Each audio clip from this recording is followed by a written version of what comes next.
All right, guys. Hey, thanks for joining me today. I'm going to show you something and you're going to laugh, and I'm going to tell you the customer complaint. You're not going to believe me. You're just going to chuckle at that failed component. We'll do a quick tour of what's in the shop. 30 and 40 series gauge cluster diagnostics. We'll go through that. There's always lots of questions about that, and I finally have a scenario here to make a great video out of. Okay video. I'll get back into the fertility talks. Joe Iltz, we just did a video. It's a long video, but there's a lot of great little snippets in there of information that hopefully people have some good takeaways, some hidden nitrogen credits we never thought about. There's some talk about the tax penalties coming to Minnesota farmers. Just some great, hopefully thought-provoking videos. Let's get to that component first. Customer complaint is hard starting, some water in the oil, otherwise has good power yet.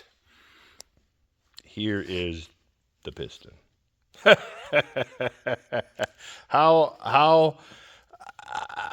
don't even know, you know, them old 619s, they get a bad rap, but they are a heck of a durable engine. All I can say is when I started the tractor up here, yep, it was a little hard starting, but it drove smooth from the cab. You didn't hear much noise. It idled smooth, no real vibrations, had good throttle response. I brought it up and then had it idling, and I thought, well, I better just shut it off so we could wash the floor and get it in here. And I'm glad I did, because every revolution was potentially its last before that rod was coming out the block. That's pretty amazing. 9100, just a punch list of stuff, a little leak here and there, that kind of stuff. 4430 for an engine overhaul. We're still waiting on the crank for the 6300, and then obviously the 619 in the 8640. Now, what you've all been waiting for is gauge cluster diagnostics. So this can be kind of scary for people, but I hope this video helps you really learn that it's not a scary diagnostic. So what we have, the scenario is that the fuel gauge isn't working. The very first thing we do when we have any fuel gauge, water gauge, so like here's your water temp sender. If the water temp sender was just pegged wide open or just was never doing anything, the first thing we would do is come and unhook the wire from the sender.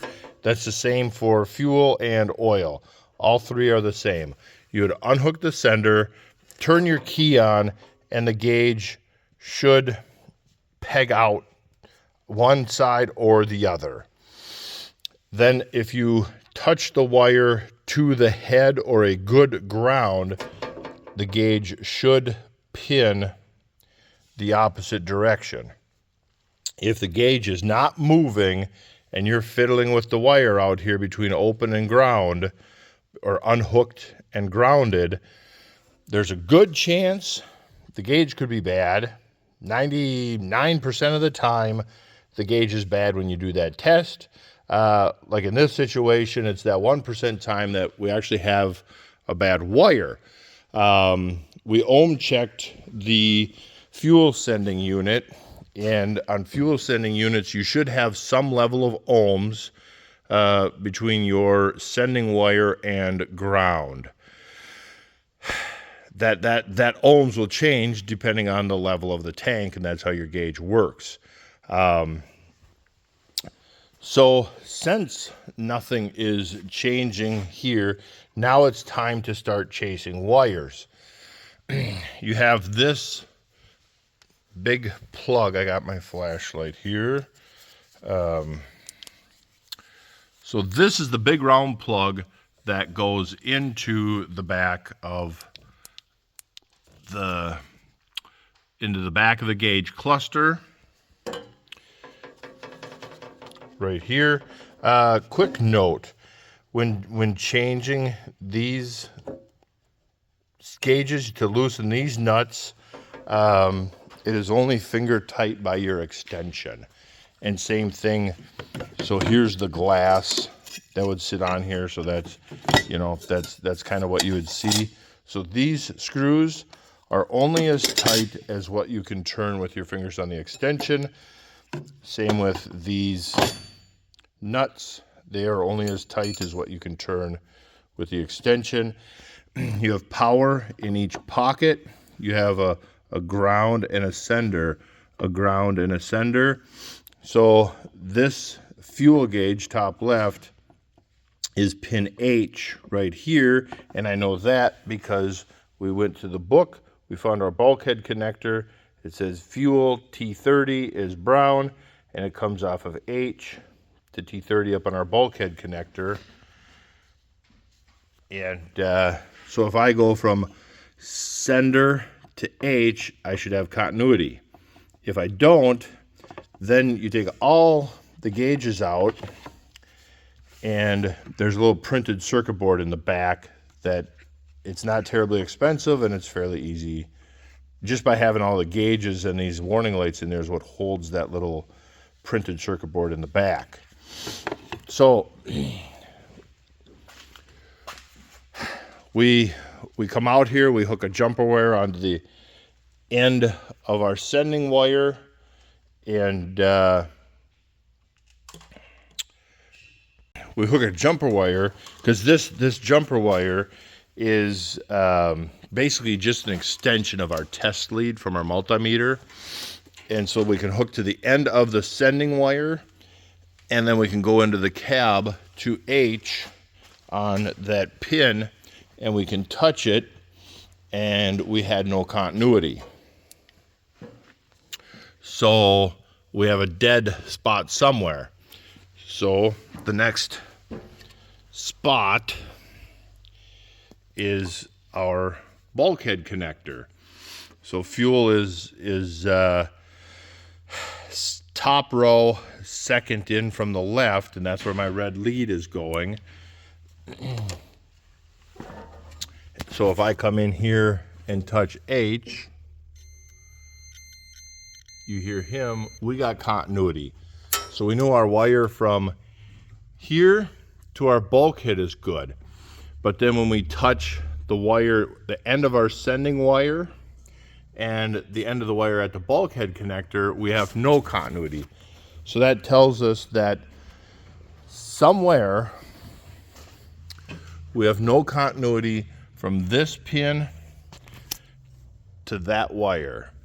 So somewhere along this harness, we have a broken wire. So we're not going to sit here and cut harnesses open and waste time like that, not at today's shop rate. What we're probably going to do is see if we can't pop this wire out and just run a new piece of wire and put it with the harness down there. And so it's kind of that simple. I don't know. I hope that helps you. It's fast, it's simple. Hope it works for you. Guys, thanks for watching. I wouldn't leave you like that. You know better than that. So with the key switch on, the fuel gauge is pinned, and what I did before I start cutting wires and all that jazz, I just simply slipped a spade into the location. I'm just going to touch ground to tractor, and you guys get to see the gauge fall. So ground open, there we go. So now it's fixed. Now I just have to run the new wire and put it into the harness. The one little thing is these pins are a pretty simple pin.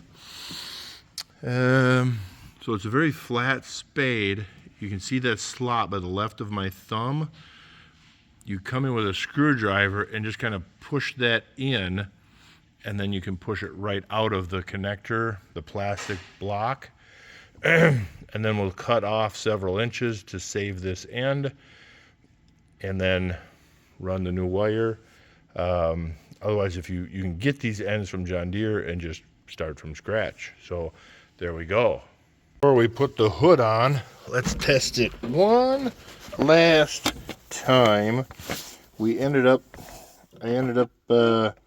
changing the gauge out so it stays right in the middle, which is perfect because that's where the fuel is. We ended up changing the gauge as well because the old gauge was very slow to react, and you thought you're already here at the rate of labor to take this apart to save a little money on a gauge, to only do it again in a year or two. You might as well swap that gauge out now. So there. I hope that helps somebody on working on their gauge cluster. And guys, we'll catch you next time.